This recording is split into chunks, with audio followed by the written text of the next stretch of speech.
Introduction. Il existe un moment silencieux dans la vie d'un homme où personne ne vient officiellement lui dire: maintenant, il est temps de devenir un adulte.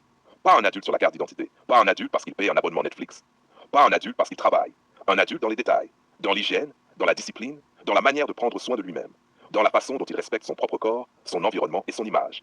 Parce qu'un homme négligé finit souvent par révéler une négligence plus profonde, une fatigue intérieure, un manque de structure ou parfois une absence totale d'apprentissage. Et beaucoup de garçons deviennent physiquement grands sans jamais apprendre les bases simples de la vie d'homme. À un certain âge, un homme doit changer régulièrement ses sous-vêtements, renouveler ses chaussettes usées, apprendre à sentir bon, comprendre l'importance des draps propres, investir dans de bonnes chaussures, prendre soin de sa peau, savoir se présenter correctement, apprendre à organiser son espace, comprendre que l'hygiène influence aussi le mental. Parce qu'un lit sale, une mauvaise odeur, des vêtements négligés, des chaussures détruites, ne parlent pas seulement de style.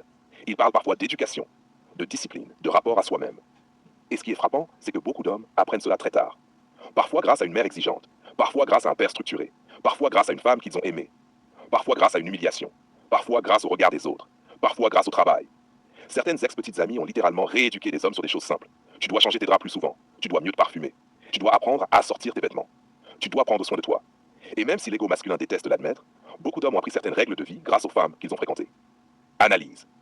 Le passage du garçon à l'homme commence souvent par une vérité brutale. Personne ne viendra constamment s'occuper de toi. Quand tu es enfant, quelqu'un lave, quelqu'un range, quelqu'un rappelle, quelqu'un organise. Mais devenir un homme, c'est devenir responsable de son propre chaos. Et cela va beaucoup plus loin que l'apparence. Un homme qui apprend à entretenir son environnement développe souvent plus de rigueur, plus de stabilité mentale, plus de confiance, plus de respect de lui-même. Parce que l'ordre extérieur influence parfois l'ordre intérieur. Regardez certains hommes après une rupture difficile. Ils se laissent aller, négligent leur hygiène, dorment dans le désordre, mangent n'importe comment. Comme si leur environnement révélait leur état psychologique. A l'inverse, certains hommes utilisent la discipline personnelle pour se reconstruire. Sport, parfum, tenue correcte, lit propre, routine, soins du corps. Pas pour impressionner, mais pour se respecter eux-mêmes. Et c'est là qu'on voit la différence entre un homme qui vit au hasard et un homme qui pilote sa vie. Anecdote. Il y a des hommes qui découvrent à 30 ans qu'un bon parfum peut changer leur présence. D'autres découvrent tardivement que